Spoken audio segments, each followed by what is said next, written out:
Good evening again, and thank you all so much for being here. We will begin our Administration and Public Works Committee meeting. First, I'd like to say Happy New Year to everyone. Glad to see everybody in 2025, so thank you for being here. I call this meeting to order at 5:06. Can we have roll call, please? Oh. Uh-oh.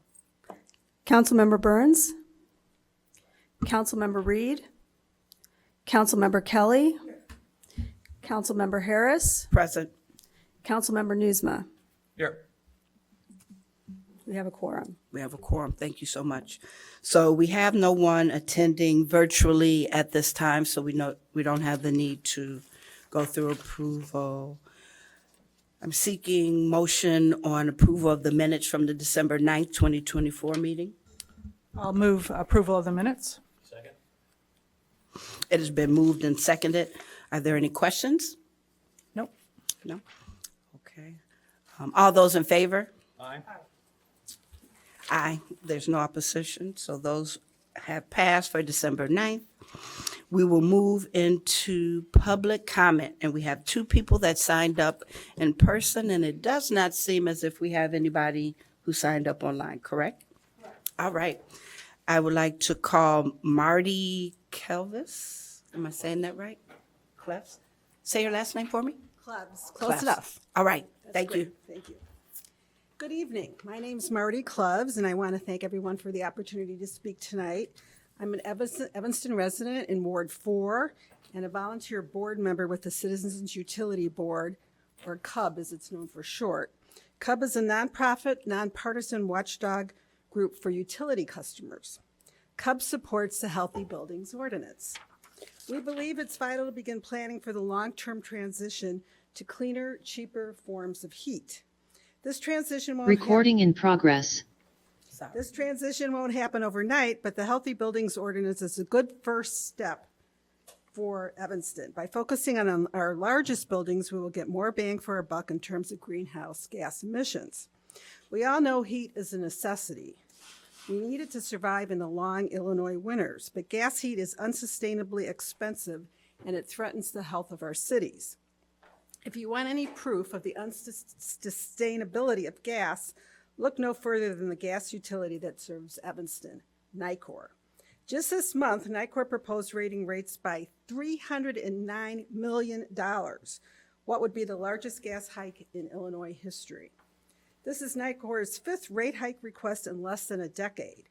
Nicor has increased gas bills by a staggering $724 million since 2018. Could somebody please tell Nicor that heat is a human necessity and not a profit tool? Nicor's constant rate hikes drive home the point that we need smart policies such as Evanston's proposed Healthy Buildings Ordinance. It is the first step in planning for a complicated long-term transition which actually has already begun. As for costs, let's remember that the HVAC systems need to be replaced periodically over time anyway, and that there will be a cost savings because the energy source for heat will eventually be renewable.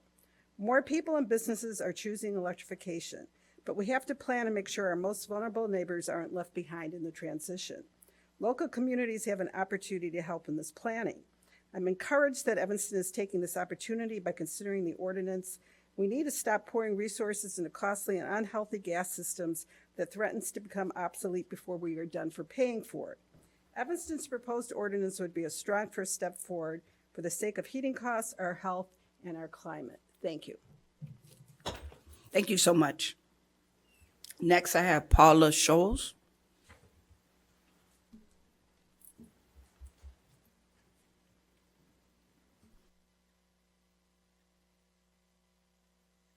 Thank you. Paula Scholl, 9th Ward.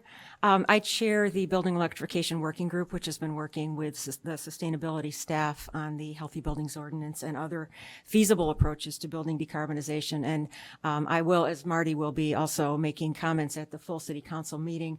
But because we're anticipating that there will be a very strict time limit on comments at the actual City Council meeting, I thought I would make some comments here. I have sent an email to each of the council members members this morning, outlining some answers to questions that have come up in the community about the Healthy Buildings Ordinance, particularly questions that have come up about affordability and rent impacts. And we've been taking those questions into account.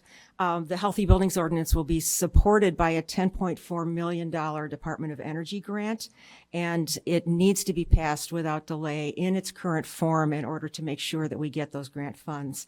The grant and the Healthy Buildings Ordinance will help assist all buildings, and in particular equity-focused or equity-challenged buildings, with finding financing, securing funding, and in the case of the most equity-challenged buildings, actually covering the costs of initial planning and initial technology.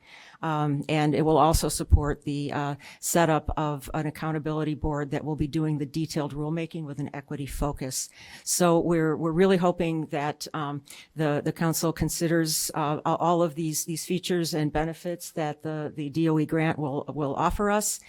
We have a chance to do this right with grant funding available, but we do need to pass it, and we do need to pass it quickly. I'll have other comments at the city council meeting, and thank you very much for your consideration. All right, thank you so much. That ends public comment for people that signed up. We will move further into our agenda and the consent agenda. Are there any items we wish to pull off the consent agenda? There are a couple of items, but I'm willing to discuss those at council. All right. Works for me. Yeah, we have quite a hefty council agenda, so let's make sure council starts on time. All right, with that said, I hear nothing pulled off of the consent agenda, which would mean in layman's, go ahead. I'll make a motion to approve the consent agenda. Well, but I wanted to explain it just so people understood that all of these items will move to full city council with an affirmative. Well, is that with an affirmative or simply moving Well, it's- without? I think Yeah, without any recommendation. recommendation, and the recommendation will be, people will have open discussion at the council meeting. Great. Motion. So I will move the consent agenda. Second. It has been moved and properly seconded that A1 through A31 move on to city council, which begins at 5:30. Are there any questions?